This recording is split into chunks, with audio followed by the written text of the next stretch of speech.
Olá, pessoal. Na aula de hoje a gente vai resolver alguns problemas sobre energia cinética e trabalho. E a gente vai ver, os problemas que a gente vai discutir são problemas que a gente não conseguiria resolver, ou pelo menos resolver de maneira simples, usando simplesmente as leis de Newton, certo? Então, são problemas onde a trajetória do movimento ou do corpo, ela não obedece à trajetória de uma aceleração constante, porque a aceleração não vai ser constante, então a gente não poderia simplesmente aplicar aquela equação da trajetória, né, R igual a R0 mais D0t mais AT quadrado sobre 2. Então a gente vai ter que usar outros métodos para conseguir resolver esses problemas, né, em particular os conceitos de energia cinética e trabalho. Tá? Então, o primeiro problema que a gente vai resolver é esse daqui. A gente tem uma mola, tem uma constante elástica dada, e ela está presa a um bloco de 5 quilos. Né? O bloco ele é colocado numa posição inicial x0 igual a -1, e aí solto a partir do repouso. A mola, né, a posição de relaxamento da mola nesse sistema de coordenadas é quando x é 0. Então, a mola estaria relaxada em x igual a 0, x igual a -1 significa que ela está comprimida, certo? E aí a gente tem, né, que se a superfície possui um coeficiente de atrito cinético, então a gente tem tanto uma mola quanto uma, né, então tem tanto uma força elástica quanto uma força de atrito. O problema pede para a gente calcular o trabalho realizado pela força de atrito entre a posição inicial e o ponto em que a mola está maximamente esticada, que ele está chamando de x máximo. Depois, o trabalho realizado pela força elástica, né, e escrever essas grandezas em função desse x máximo, e aí, finalmente, no item C, pede para determinar qual que vai ser esse x máximo. Tá? E depois determinar para qual valor de x a energia cinética vai ser máxima. Tá? Então, o problema que a gente tem é esse daqui, né? A gente tem, inicialmente, a mola está aqui comprimida, né? A posição de equilíbrio dela seria essa daqui, mas ela está antes da posição de equilíbrio, então ela está comprimida, e, portanto, ela vai sentir uma força nessa direção aqui. Essa força inicial, essa situação inicial. Conforme a mola vai se deslocando, a mola passa pela posição de equilíbrio e depois ela vai se esticando. E aí a força vai mudar de direção e vai querer trazer agora o bloquinho de volta, certo? E aí vai chegar um ponto, né, onde o bloquinho vai frear, né, vai parar, e aí vai voltar, certo? Então, esse vai ser o ponto de máxima elongação da mola. O que que tá, né? Se eu não tivesse força de atrito aqui, o bloquinho ficaria oscilando entre uma posição de máximo e mínimo, como a gente já viu antes. Só que agora eu tenho a força de atrito. Então, a força de atrito, ela está sempre se opondo ao movimento, né? Se o bloquinho está vindo para cá, ela está para trás, né? Se o bloquinho estiver indo nessa direção, ela vai estar para cá. Tá? Então, a força de atrito, ela está sempre se opondo ao movimento, está sempre realizando um trabalho negativo, está sempre tirando energia cinética do sistema. Né? Então, o que aconteceria nesse caso? O bloquinho iria oscilando até parar, certo? Esse seria o movimento que esse bloquinho faria. E esse é um movimento complicado, não é simples da gente resolver e encontrar essa trajetória, certo? Então, a gente vai resolver esse problema usando os conceitos de energia e trabalho. Bom, então, o que que é importante aqui, né, a gente relembrar que essa força elástica ela está mudando ao longo da trajetória, portanto, a aceleração está mudando ao longo da trajetória. Tá? Então, vamos lá. Primeira coisa que o problema pede é para a gente calcular o trabalho realizado pela força de atrito. Tá? Então, a força de atrito aqui, né, durante todo esse percurso, ela é constante, ela está sempre apontando para trás, né? Então, a gente está considerando dessa posição até essa posição aqui, a gente não considera quando o bloquinho volta, só quando ele vai e chega até a máxima elongação da mola, certo? Então, durante todo esse percurso, a força de atrito ela é relativamente simples, como é uma força de atrito cinético, é o coeficiente de atrito cinético vezes a normal, e ela está sempre na direção oposta ao eixo x, então é menos i chapéu. Né? E aqui a gente sabe, né, que a normal e a peso se cancelam, porque eu não tenho movimento vertical, então a normal aqui em módulo tem que ser mg, que é igual a força-peso. Então, essa aqui é a força de atrito. Qual que é o deslocamento? Né? Então, lembra que para a gente calcular o trabalho da força de atrito, como essa força é constante e o ângulo com deslocamento é constante, o trabalho vai ser simplesmente o produto escalar da força de atrito com o deslocamento. O meu deslocamento aqui, ele é sempre posição final menos posição inicial. A posição final aqui, ou desculpa, a posição inicial é x0i, né? Esse x0 é um número negativo, é menos 1, né? Então esse vetor R0, na verdade, ele vai estar apontando contra o eixo x, né? Mas tudo bem, o sinal está dentro do x0. E a posição final vai ser x máximo e chapéu, né? Que vai ser esse vetor que vem até aqui. Tá? Então, o meu ΔR vai ter simplesmente x máximo menos x0 e chapéu. Então, se eu fizer esse produto escalar, né, nesse caso, é relativamente simples, eu tenho a componente x aqui e a componente x, esses vetores só tem uma componente, né? Então, vai ser isso daqui vezes isso daqui, né? Então, isso aqui vai me dar menos mk mg x máximo menos x0. E aí, se eu quiser substituir os valores, né, eu tenho os valores para massa, para o coeficiente de atrito cinético, para o x0, a única coisa que eu não tenho é o x máximo. Tá? Então, se eu substituir todos os valores aqui, eu vou encontrar uma expressão em função de x máximo, que vai ser aproximadamente menos 0,98, x máximo mais 1. Mais 1, né, porque o x0 é menos 1, então com esse sinal de menos, vai dar mais 1. E a gente vê que a força de atrito, ela realmente faz um trabalho negativo. Então, ela está tirando a energia cinética do sistema ao longo desse percurso. Tá? Então, e para a força... E a força elástica? Qual vai ser o trabalho realizado pela força elástica? Certo? A força elástica ela é mais complicada um pouco, porque ela tem... Deixa eu arrastar isso para cima. Porque ela muda ao longo do trajeto. Né? O ângulo dela, ela está, né, durante parte do percurso, ela está a favor do movimento e, né, nessa parte do percurso ela está contra o movimento. Então, o ângulo dela também muda e o módulo dela também muda. Tá? Então, essa força, esse trabalho, a gente não pode calcular simplesmente como produto escalar da força, porque a gente vai usar a força em que instante? Né? Ela está mudando o tempo inteiro.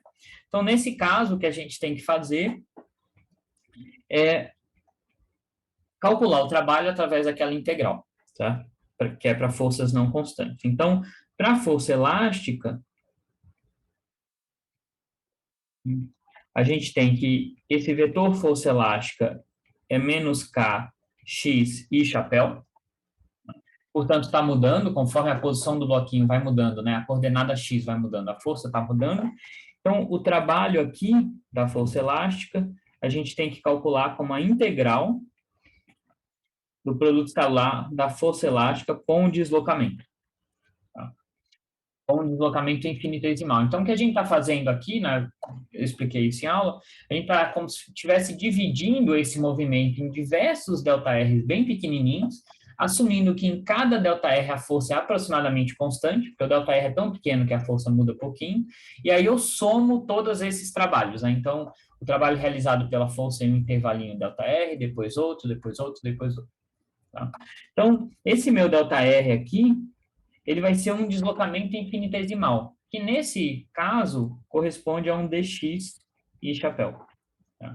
Então, esse produto escalar vai ser menos kx dx, e eu quero saber o trabalho realizado desde a posição x0 até a posição x máxima.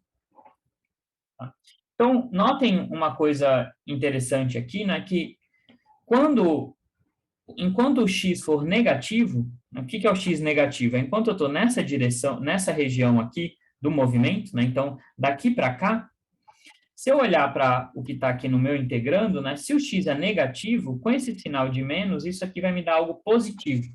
Então, de x0, que é um número negativo, até zero, essa integral vai ser algo positiva. Tá?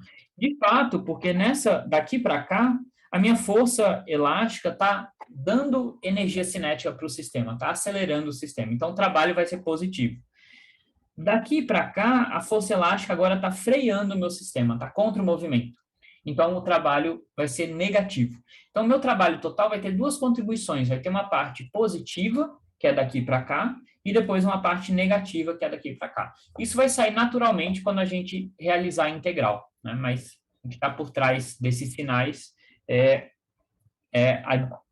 o ângulo entre a força elástica e o deslocamento, certo? Então, essa integral a gente já fez algumas vezes, né? Isso aqui vai dar menos k sobre 2 x máximo ao quadrado menos x zero ao quadrado. E aí, se eu olhar isso daqui, né, eu posso escrever isso como k sobre 2 x zero ao quadrado menos k sobre 2 x máximo ao quadrado. Então, esse é um número positivo, isso corresponde ao trabalho realizado de x0 até zero. E esse é um número negativo, que corresponde ao trabalho realizado de zero até x máximo. Tá? Então, essa aqui é a primeira parte do trabalho, que é positivo, e essa aqui é a segunda parte. Tudo sai diretamente quando a gente calcula a integral, mas aqui a gente enxerga bem o que está acontecendo. E aí, se eu substituir os valores aqui, eu vou ter que esse trabalho vai ser 10, 1 menos x máximo ao quadrado. Tá? Então, substituindo o valor de k e de x0, né? x0 é 1, e k aqui é 20, então k dividido por 2 dá 10. Isso aqui, se eu quiser colocar unidades, né? Joule. Tá bom? Então, calculei, né, o trabalho da força elástica e o trabalho da força de atrito em função desse x máximo. Né? E agora, o que eu vou querer determinar é qual é o valor desse x máximo. Né? Então, qual é a extensão máxima que a mola vai chegar? Será que eu consigo determinar isso? Bom, o valor vai ser máximo quando o bloquinho parar, certo? Então, eu quero achar qual é esse valor de x, né, maior do que x0, em que o bloquinho está parado. Tá? Então, a condição que o meu bloquinho vai satisfazer, tá, é que a energia cinética final, nesse instante final, tem que ser zero. Tá? Mas a energia cinética inicial, né, porque é da onde o bloquinho saiu, ele saiu do repouso, ela também é zero. Certo? Então, K0 também é zero. Ou seja, eu não tenho variação nenhuma de energia cinética entre esses dois pontos, mas o que aconteceu? Né? Eu tenho a força elástica, né, dando energia cinética e depois tirando energia cinética. Né? Então, não é que a energia cinética foi zero o tempo inteiro. Durante, né, essa parte intermediária do movimento, eu tenho aqui energia cinética, mas a força elástica deu energia cinética, tirou energia cinética, e a força de atrito tirou energia cinética também. Tá? Porque a gente lembra que o trabalho é igual à variação da energia cinética. Então, o que está acontecendo aqui no meio é que eu tenho a força elástica dando, depois tirando, e a força de atrito sempre tirando energia cinética. Então, eu saí do zero, ganhei energia cinética, né? O bloquinho sai do zero, ganha energia cinética, depois perde energia cinética e para de novo. Tá? Então, essa condição aqui que eu quero satisfazer, né, que a variação de energia cinética é zero, não quer dizer que ela foi constante durante todo o movimento, é só entre esses dois instantes que isso aqui é zero, mas eu sei que a variação da energia cinética é igual ao trabalho da força resultante ou o trabalho total realizado sobre o bloco. Né? Então, isso aqui tem que ser igual ao trabalho da força elástica mais o trabalho da força de atrito. Então, a condição para eu achar esse ponto aqui, né, em que posição a minha energia cinética volta a ser zero, é justamente que o trabalho total tem que ser nulo. Tá? E a gente calculou esse trabalho total, né, em função do x máximo, então, aqui, o trabalho da força de atrito,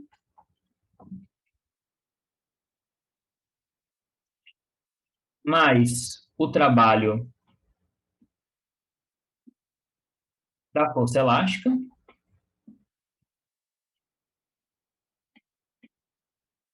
tudo isso aqui tem que ser zero. Então, eu posso reescrever, né, essa aqui é uma equação de segundo grau para o x máximo, certo? Então, eu posso reescrever isso daqui como k sobre 2 x máximo ao quadrado mais mk mg x máximo menos μk mg x0 menos k sobre 2 x0 ao quadrado, tudo igual a zero. Tá? Então, essa aqui é uma equação de segundo grau para essa variável x máximo que eu quero determinar aqui. Tá? E aí eu tenho que resolver essa equação, enfim, aplico Bhaskara, né? E aí eu tenho duas soluções, certo? Então, meu x máximo, se eu resolver essa equação, vai me dar menos μk mg sobre k,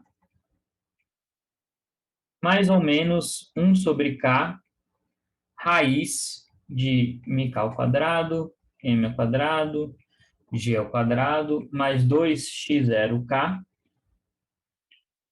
μk mg, mais k sobre 2, bem, um espacinho aqui, mais k sobre 2x0. Então, eu tenho duas soluções possíveis. Se eu substituir os valores aqui, eu vou achar que eu tenho duas soluções. Uma é x máximo igual a menos 1, mas esse é o x máximo igual ao x0, né? É justamente a situação inicial aqui. De fato, a energia cinética aqui era zero, mas não é essa a solução que eu quero. Então, não é essa a solução que eu quero aqui. A outra solução é x máximo aproximadamente igual a 0,9 metros, que é essa aqui que eu quero. Certo? Então, a minha extensão máxima da mola vai ser 0,9 metros. Tá? Se eu não tivesse força de atrito, né, dá para mostrar que a minha extensão máxima seria 1 metro. Né? Então, se eu comprimir a mola inicialmente de 1, ela variaria sempre nessa mesma extensão. Né? Então, ela variaria do menos 1 até o 1.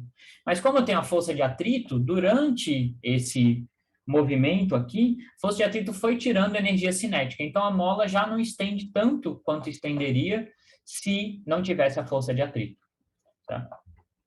Então, a gente consegue calcular esse x máximo. Note que nessa análise de energia, a gente consegue, né, determinar coisas sobre a posição, a velocidade do bloco, mas a gente não sabe dizer nada sobre o tempo. Se a gente precisar calcular quanto tempo levou para o bloco chegar aqui, a gente não consegue. Certo? A gente daí precisa realmente aplicar as leis de Newton, segunda lei de Newton, e tentar encontrar a trajetória do corpo. Tá? Então, essa análise de energia, obviamente, ela, né, não é mágica, ela não te dá todas as informações que você teria se você soubesse a trajetória. Tá? Mas ela permite, ainda assim, determinar algumas propriedades do movimento. E aí, a última pergunta desse problema é para qual valor de x a energia cinética será máxima? Né? Então, o que está acontecendo aqui? Né? Durante essa parte do movimento, essa força elástica está acelerando o meu bloquinho. Então, o bloquinho está ganhando energia cinética. Né?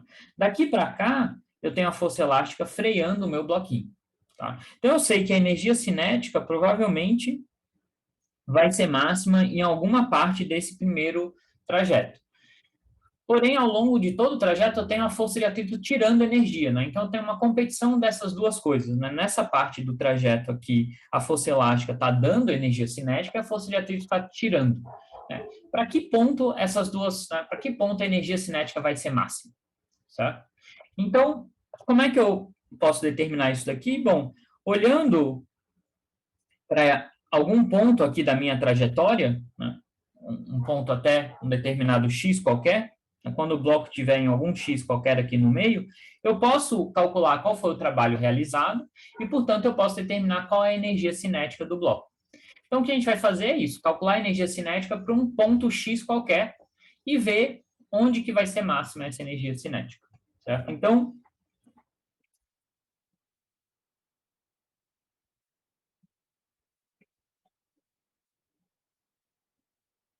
quando o bloco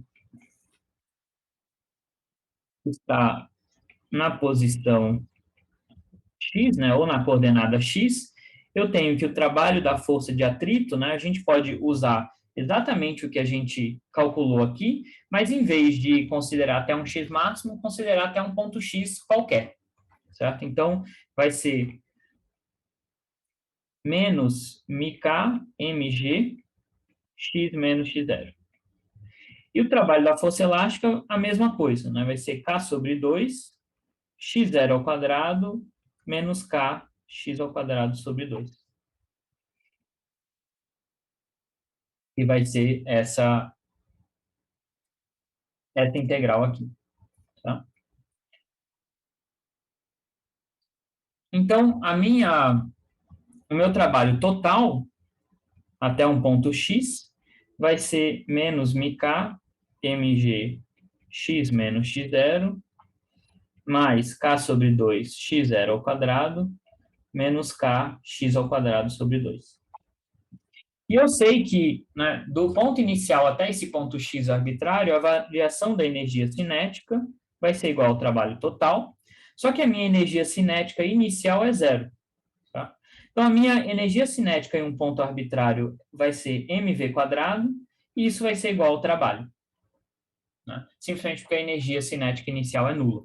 Tá? Então, eu vou ter que o K, nesse ponto, quando o bloquinho estiver no ponto X, vai ser igual ao trabalho. Né? Então, eu tenho que mv quadrado vai ser igual ao trabalho. Então, para eu saber quando que essa energia cinética vai ser máxima, né, em que posição do bloquinho a energia cinética vai ser máxima, eu tenho que saber quando que esse trabalho é máximo, porque a energia cinética, nesse caso, é igual ao trabalho.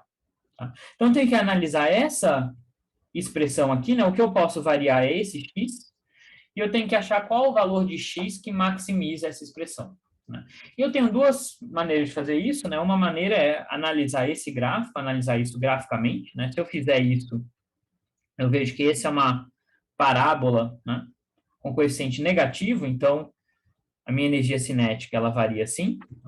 No x0 ela é zero e no x máximo ela é zero, né, são os pontos em que o meu bloquinho para.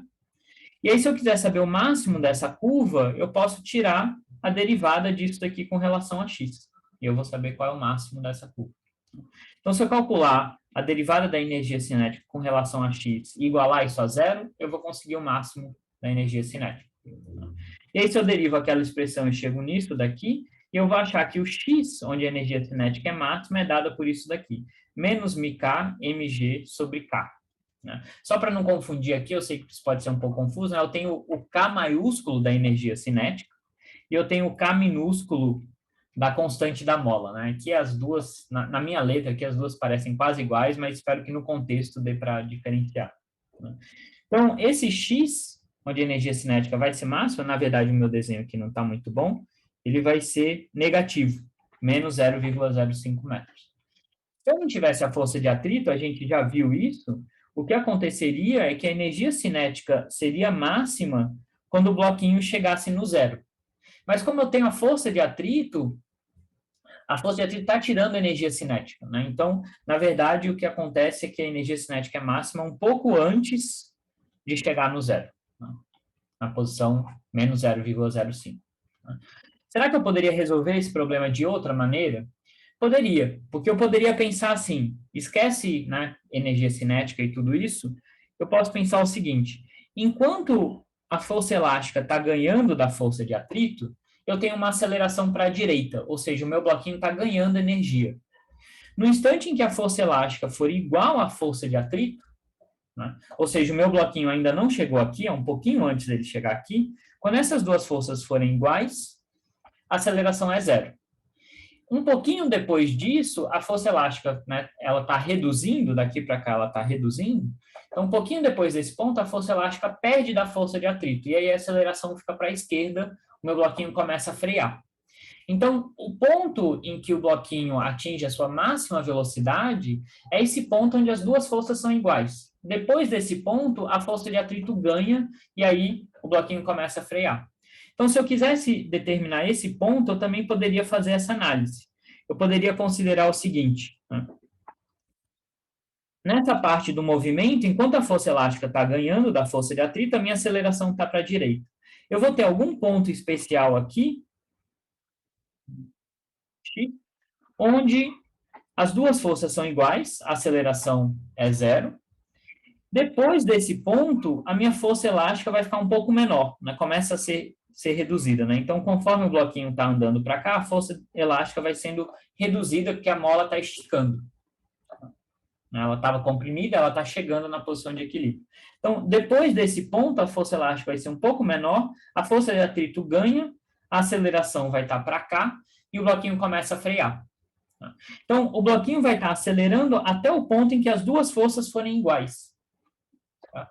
Então, o bloquinho vai estar ganhando velocidade até esse ponto. Depois desse ponto, ele começa a frear. Então, eu poderia determinar esse ponto impondo essa condição aqui, em que o módulo da força de atrito tem que ser igual ao módulo da força elástica. Tá? Ou, né, que a força de atrito tem que ser igual a menos a força elástica para a soma delas serem nulas. Tá? Vai ser justamente esse ponto onde o meu bloquinho, a aceleração vira zero, depois desse ponto a aceleração é negativa e ele começa a frear. Tá?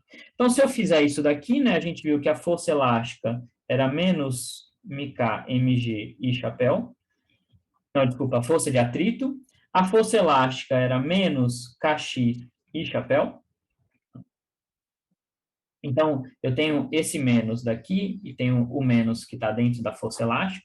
Então, eu chego nessa condição, né, que kx tem que ser igual a menos mk mg, ou seja, esse ponto onde as duas forças são iguais ocorre quando x for menos mk mg sobre a constante da mola.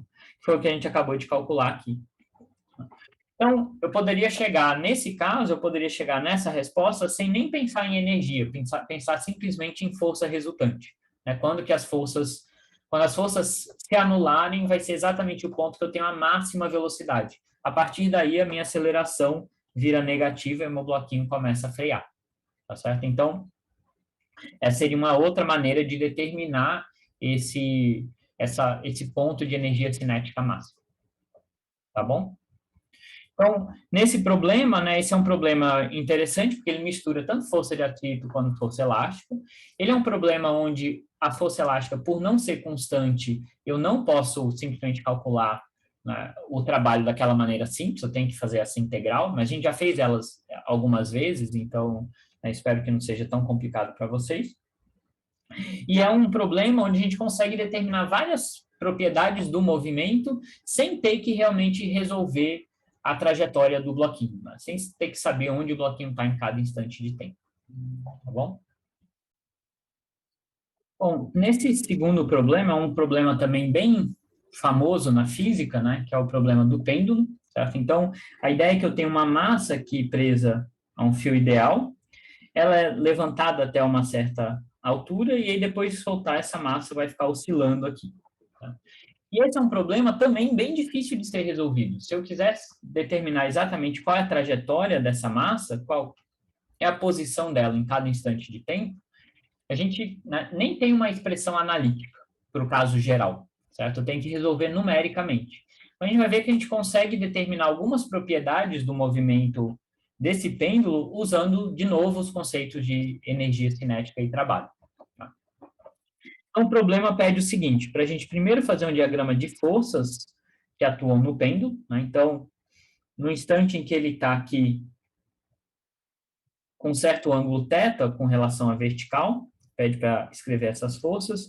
Depois calcular qual o trabalho realizado pela tração, né? Então, eu sei que vou ter a tração do fio atuando aqui. Então, qual o trabalho realizado durante o ponto inicial até o ponto de menor altura, ou seja, quando a corda está completamente vertical aqui.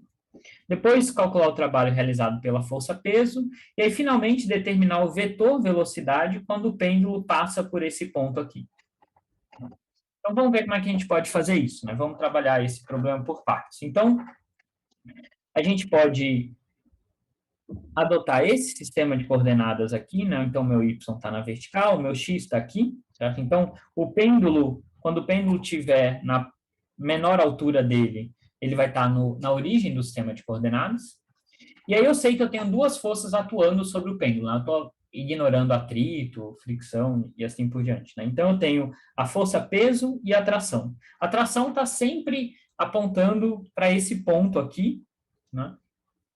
Que é, né, porque ela está sempre apontando ao longo do fio, né? Então, a tração ao longo do movimento, a tração está mudando de direção, né? Nessa situação aqui que eu desenhei, a tração está aqui. Quando o bloquinho estiver aqui, a tração vai estar para cima, né? Então, ela está mudando de direção ao longo do movimento.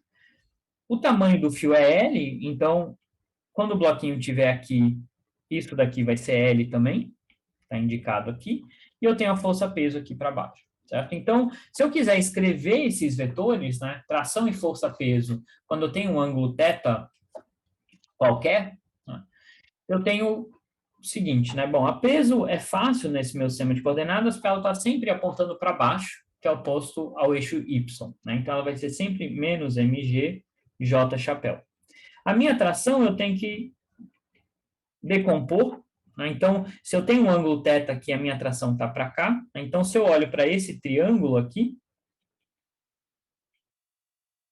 a minha tração é que está aqui na hipotenusa, certo? Então, essa componente y vai ser a componente cosseno, e a tração está apontando na direção do eixo, né? Essa componente está apontando na direção do eixo y, então isso aqui vai ser tração cosseno de θ j chapéu. Não sei quanto vale essa tração, mas, né, eu sei que a decomposição dela vai me dar isso daqui. E a componente x da tração está oposta ao eixo x, então vai ser menos t seno θ e chapéu. Tá? Então, aqui, os meus vetores para um ângulo θ qualquer, eu vou ter essa tração e esse peso. Tá? E esse ângulo θ vai mudando com o tempo, né? Ele vai diminuindo até chegar nesse θ igual a zero, que é a posição onde o bloquinho está lá embaixo. Então, agora pede para calcular o trabalho realizado pela tração desse ponto inicial até o ponto em que o bloquinho está aqui embaixo. Então, o que a gente vai fazer? Tá? A gente tem que prestar atenção, né? Porque para calcular esse trabalho, a gente tem que primeiro notar que a tração ela está mudando ao longo da trajetória. Né? Ela não é uma força constante. Tá? A direção dela está mudando. Então, inicialmente, ela está aqui. No final desse percurso, ela vai estar apontando para cima. Então, eu não posso simplesmente fazer um F ΔR. Certo? Mas tem um outro detalhe importante aqui, é que qual é esse ΔR? Né? Então, eu precisaria calcular, para calcular o trabalho da fração, da tração, eu precisaria fazer esse produto escalar aqui, da tração com o dr, e integrar ao longo desse percurso. Certo? É isso que eu precisaria fazer. Mas quem que é esse drzinho aqui? Né? O drzinho, ele é sempre tangente à minha curva. Né? Então, é pequenos deslocamentos, né? Então, se eu der um zoom aqui nessa parte da figura, nesse instante, né, o meu dr, ele vai ser um vetorzinho tangente à curva aqui. Quando a minha bola andar, fizer um deslocamento infinitesimal, o meu drzinho vai estar aqui e vai sempre formar um ângulo de 90 graus com a tração, né? Então, em um instante qualquer aqui, quando a bola estiver aqui, o meu dr vai ser tangencial à curva e a minha tração vai ser perpendicular à curva. Então, esse ângulo vai ser sempre um ângulo de 90 graus. Então, apesar da direção da tração estar mudando com o tempo, o dr também está mudando com o tempo, o deslocamento está sempre mudando com o tempo, e essas duas coisas são perpendiculares. Tá? Então, esse produto escalar T/dr, em qualquer instante do meu percurso, é sempre zero. Ou seja, o trabalho da tração é nulo. A tração não faz trabalho nenhum. Tá? Então, esse é um caso simples, apesar de, em um primeiro momento, parecer complicado, né? Porque a tração está mudando de direção, o dr está mudando de direção, mas eles são sempre perpendiculares. Tá? Então, a tração nunca vai tirar ou dar energia cinética para a minha massa aqui. Ela só vai mudar a direção da velocidade, mas não tira ou dá energia. Tá? Então, por isso, não tem realização nenhuma de trabalho aqui. Vamos ver a força-peso. Certo? A força-peso vai ser mais complicada um pouco. Eu sei que a força-peso tem que realizar algum trabalho, né? Porque se a tração não realiza nenhum trabalho, para o meu bloquinho sair do repouso e ganhar energia cinética aqui embaixo, significa que algum trabalho foi realizado. Então, tem que ser o trabalho da força-peso, que foi o que restou. Certo? No caso da força-peso, apesar da força-peso ser constante, ela está sempre apontando para baixo aqui, o ângulo com o deslocamento não é constante. Né? Então, a gente viu que o vetor de deslocamento vai ser esse vetorzinho tangencial à curva. Né? Então, aqui embaixo, por exemplo, o peso e o vetor de deslocamento fazem um ângulo de 90 graus. Aqui, eles fazem um ângulo menor do que 90 graus. Tá?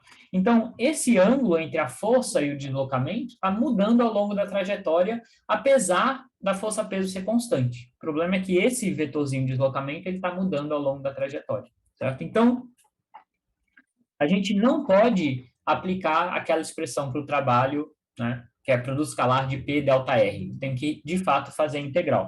Né? Então, como o ângulo entre P e dr muda,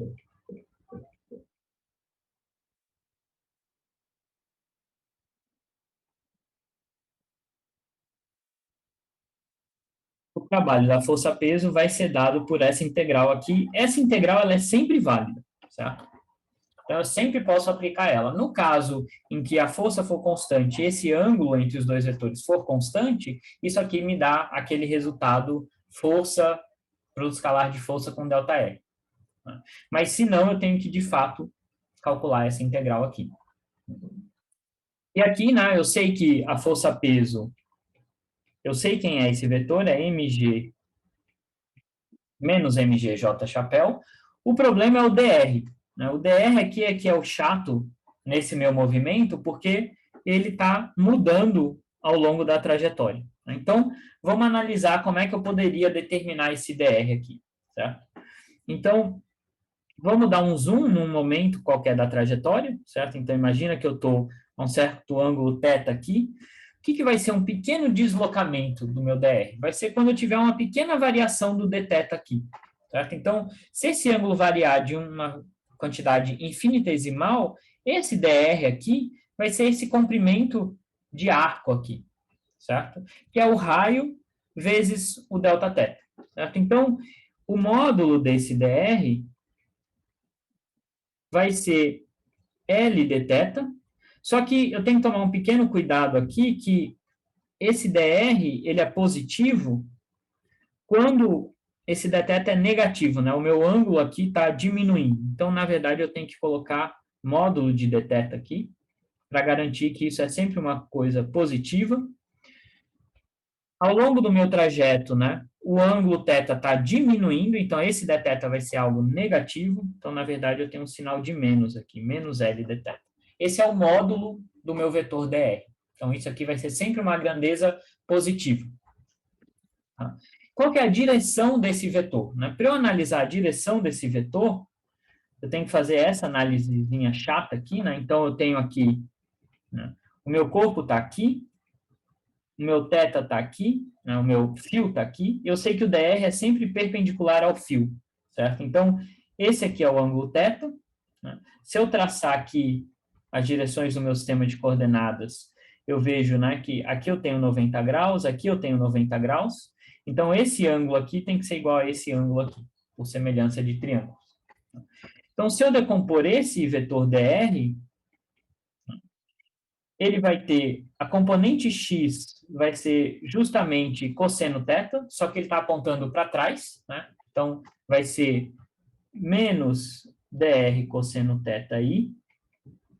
E a componente y do meu vetor também está apontando contra o eixo y. Então, isso aqui vai ser menos dr, deixa eu escrever isso aqui em cima, vai ser menos dr seno θ j chapéu. Então, esse meu vetorzinho de deslocamento para um ângulo θ qualquer, né, se eu juntar essas duas coisas aqui, né, esse aqui é justamente, que eu calculei aqui em cima, é justamente o dr. Então, isso aqui vai ser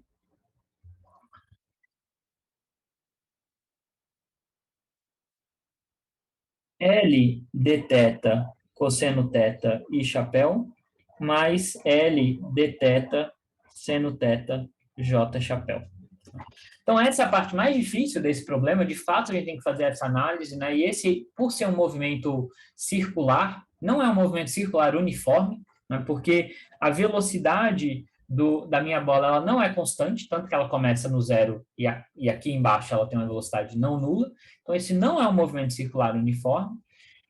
Então, eu tenho que fazer essa análise complicada, né? Então, eu tenho que, de fato, determinar quem é esse vetorzinho de deslocamento dr, tá?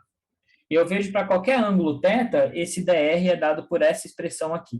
Vamos verificar, né, se está certo isso ou não, né? Quando θ for zero, ou seja, quando o fio estiver esticado e a bola estiver aqui, o meu dr tem que estar na direção menos x.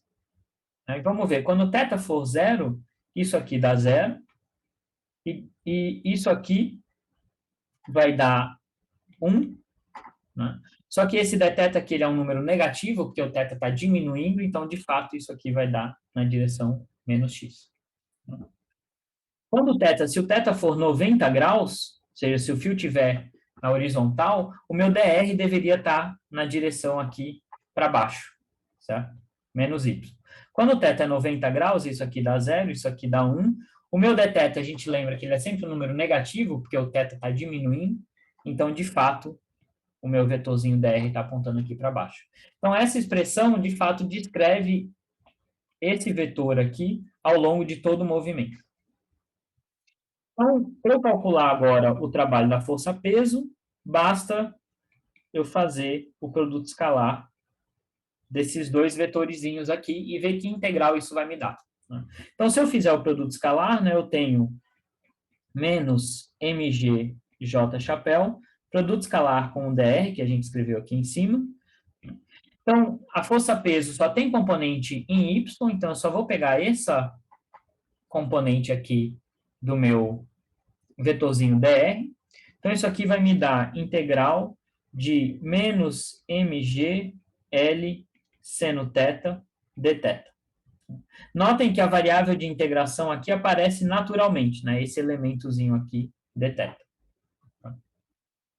Então, a integral que eu tenho que fazer, né? Tudo isso aqui, né, mgl é uma constante, eu posso tirar da integral, e aí eu quero calcular qual que é o trabalho da força-peso a partir de um ângulo θ inicial até o ponto em que o corpo está aqui embaixo, que é quando θ é zero.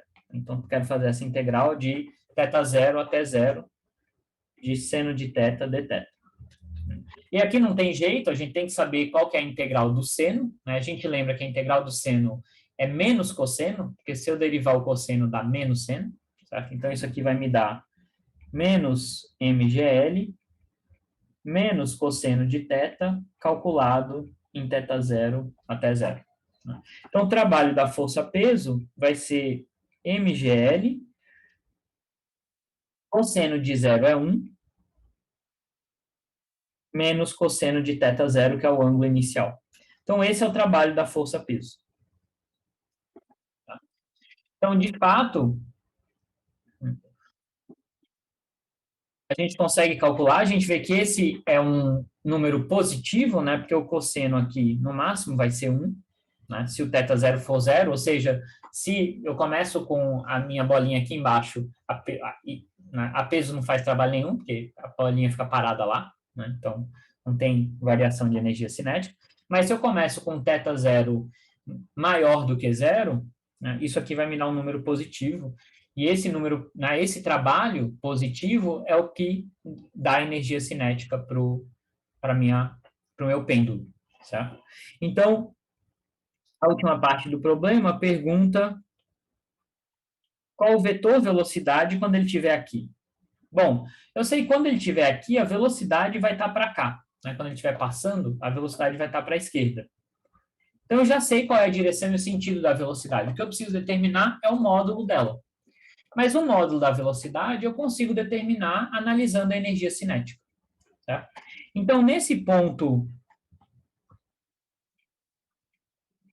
né, no ponto θ igual a zero, eu vou ter que a variação da energia cinética vai ser o trabalho total, que nesse caso a gente viu,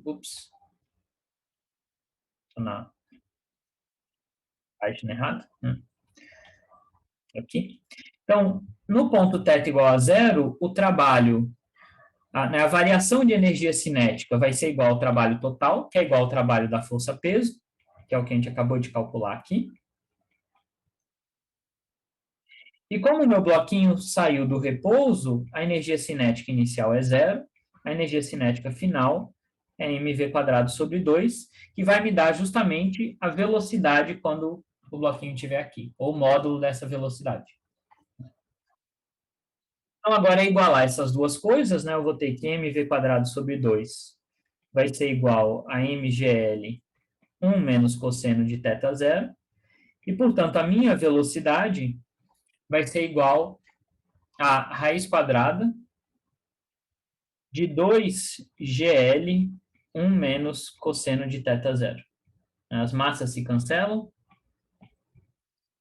E aí eu tenho, esse é o módulo da minha velocidade. Mas o problema pede qual é o vetor velocidade. Mas isso a gente já discutiu, né? Quando o bloquinho estiver aqui, eu sei que a velocidade vai estar oposta ao eixo x. Tá? Então, acabei de determinar o módulo da velocidade. O vetor velocidade vai ser, então, menos raiz de 2gl 1 menos cosseno de θ zero e chapéu. Tá? Então, esse é o meu vetor velocidade. Então, a gente vê que, né, de novo, esse é um movimento complicado. Se a gente for analisar, ele não é um movimento simples, nem tem uma solução analítica para esse movimento. Note que ele não é um movimento circular uniforme, né, porque o meu bloquinho está ganhando velocidade. Né? O que acontece com o pêndulo? Né? Ele ganha velocidade até aqui, depois ele perde velocidade. Ganha, perde e perde. Certo? Então, esse vai ser um movimento complicado, não é um movimento muito simples. Tá? Não é um movimento circular uniforme, né? Um movimento circular uniforme, o pêndulo ficaria dando voltas sempre com a mesma velocidade. Não é o caso. E, portanto, não é simples determinar a trajetória desse pêndulo. Mas, usando o conceito de energia cinética e trabalho, a gente conseguiu determinar várias propriedades importantes do movimento. Tá bom? E a gente viu, esse é um exemplo onde a força é constante, mas o ângulo entre a força e o deslocamento do meu corpo não é constante. Então, eu tenho que também, é um outro exemplo onde eu tenho que realizar aquela integral para calcular o trabalho. Tá bom? Então, esses eram os dois exemplos que, né, ilustram bem esses casos, são casos importantes e mostram como esses conceitos podem ser úteis na hora de analisar o movimento de um corpo. Tá bom? Então, por essa hora era isso. Tchau, tchau.